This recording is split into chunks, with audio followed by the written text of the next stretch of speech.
All right, Devin. Yeah. So Obi-Wan, Qui-Gon, and Yeah. Jar Jar Binks, they leave, Gungan City, and they head to the planet's core. Yes. And, yes. we see the scene where they're, deep underwater, and a fish comes up and gets them, and, design, amazing, cool scene, I guess. And then Qui-Gon has this line, "There's always a bigger fish." Big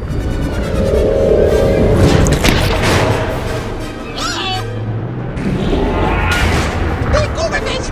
Use your teeth!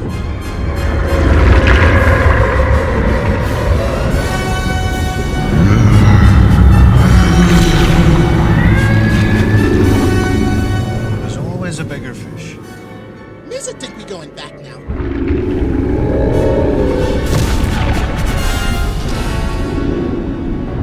And it's when I see this scene, it's about 17 to 18 minutes in, revisiting the Phantom Menace. I kind of thought to myself, this is actually a pretty quotable movie. And I obviously, I've quoted the original trilogy like crazy. I was a child when those came out, but I noticed in the Phantom Menace and not so much Attack of the Clones, although it happens, like I hate sand. Sure. But even in the Revision of the Sith, I quote the prequels a lot. So here's my question to you. Yeah.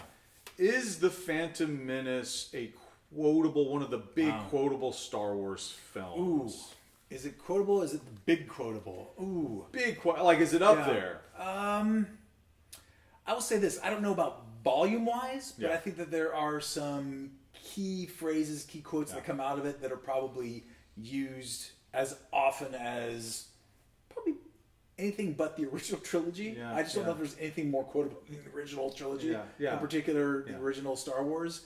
I think that it's quotable, and I think quotable in a good way. Yeah, I do too. Yeah. It's surprising when you go back and revisit it. Go, I say that when I'm joking around. I say that when I'm joking around. I say that when. And so there's interesting, everything from silly quotes, like "Are you an angel?" to "There's always a bigger fish." Right. In the scene, though, we also learn a little bit more about Jar Jar and that he's banished because he's clumsy, and Obi-Wan's like, "What?" Right. He has this "What are you talking about?" Right. So we find out a little bit more. Of course, he's panicked, but I think we had already established that he was banished because of some clumsy, behavior. It seems fairly obvious. Yeah. Yeah. My big question, though, which the quote is, "There's always a bigger fish," and then of course there's some more things that play out while they're under the water. But for you, is the Phantom Menace? You said in a previous episode of Prequels and a Pint that the Phantom Menace is your favorite prequel. I stand by that. That's amazing to me. Yeah. Is one of the reasons because of the quotable dialogue, or has that come up for you at all? I'm sure that that's in the equation somewhere, but I will say that this particular quote kind of took me out of it, like the first time I saw it. Because it just sounded like something that we would say here in the real world. Yeah. It didn't seem Star Warsy enough to me. Got it. Yeah. But I stand by what I said about as far as appreciating the Phantom Menace above all the other prequels, and I do think this film is quotable. This particular quote, though, I just remember that initial I don't know. Did you, in this scene, we see obviously these underwater creatures. Yeah.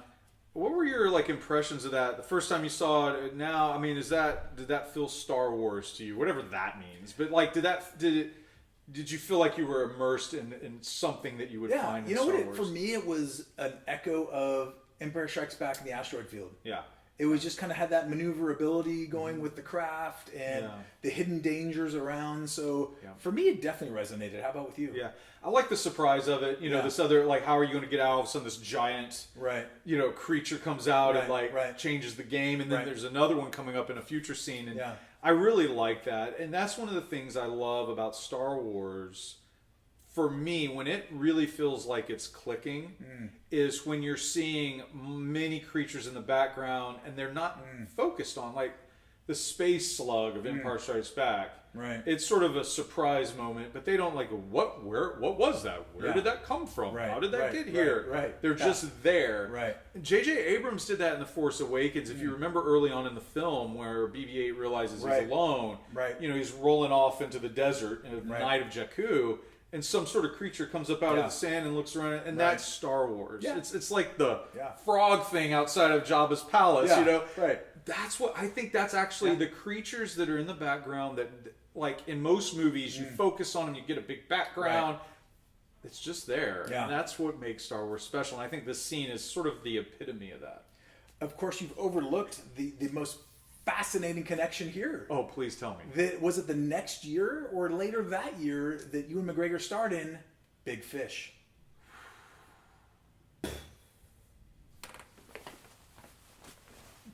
Which, by the way, was a good movie. It's a great movie. It's filmed in Alabama. Was it really?